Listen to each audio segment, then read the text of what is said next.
Hello বন্ধুরা, আজ একটা নতুন রেসিপি নিয়ে চলে এসেছি। এখানে দেখো চিকেন নিয়েছিলাম 200 গ্রাম। চিকেনটাকে ভালো করে গ্রেট করে নিলাম। নিয়ে দেখো রসুনটাকেও নিয়ে নিলাম গ্রেট করে। নিয়ে রসুন দিয়ে চিকেনটা ভাপিয়ে নেবো একটু লবণ দিয়ে। ভাপানো হয়ে গেছে, এবার একটা সুজির ডো বানাবো। সুজির মধ্যে দিয়েছিলাম লঙ্কা গুঁড়ো, লবণ, সাদা তেল আর একটু কাঁচা লঙ্কা কুচি, ধনেপাতা কুচি।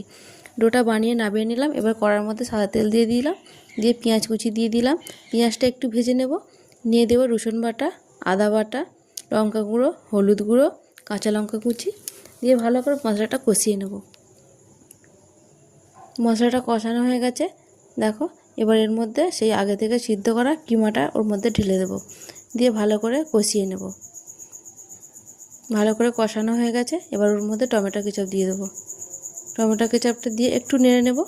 নেড়ে দেবো ওর মধ্যে সিদ্ধ করা আলু। আগে থেকে আলুটা আমি সিদ্ধ করেছিলাম, সেই আলুটা ওর মধ্যে দিয়ে দিলাম। দিয়ে আবার একটু নেড়ে নিলাম। নিয়ে গরম মশলা গুঁড়ো আর ধনেপাতা কুচিতে নামিয়ে নেব। এটা পুরটা বানিয়ে নিলাম। এবার দেখো আগে থেকে যে সুজির ডোটা বানিয়ে রেখেছিলাম সেটা একটু ভালো করে মেখে নিলাম। নিয়ে হাতে একটু তেল দিয়ে দিলাম, দিয়ে ছোটো ছোটো লেচি কেটে এবার আমি বাটির আকারে বানিয়ে নিলাম। নিয়ে এর মধ্যে পুরটা দিয়ে দেবো। আজকে বানাচ্ছি কিমার পুর ভরা সুজির বোমা। এটা আমি জি বাংলা রান্নাঘরে গিয়ে বানিয়েছিলাম। খেতে খুব সুন্দর হয়েছিল, তাই আজকে বাড়িতে বানাচ্ছি। সবগুলো এভাবে বানিয়ে নেব। দেখো সবগুলো আমার বানানো হয়ে গেছে। এবার একটা হাঁড়ির মধ্যে জল দিয়ে এগুলোকে ভাপিয়ে নেব। জলটা ফুটে গেছে, ওর মধ্যে একটা ফুটোওয়ালা পাত্র বসিয়ে দিয়েছি। দিয়ে ওর মধ্যে দেখো একে একে সব সাজিয়ে দিলাম। আমি ভাপিয়ে নিয়েছি, 10 মিনিট পর নামিয়ে নিয়েছিলাম।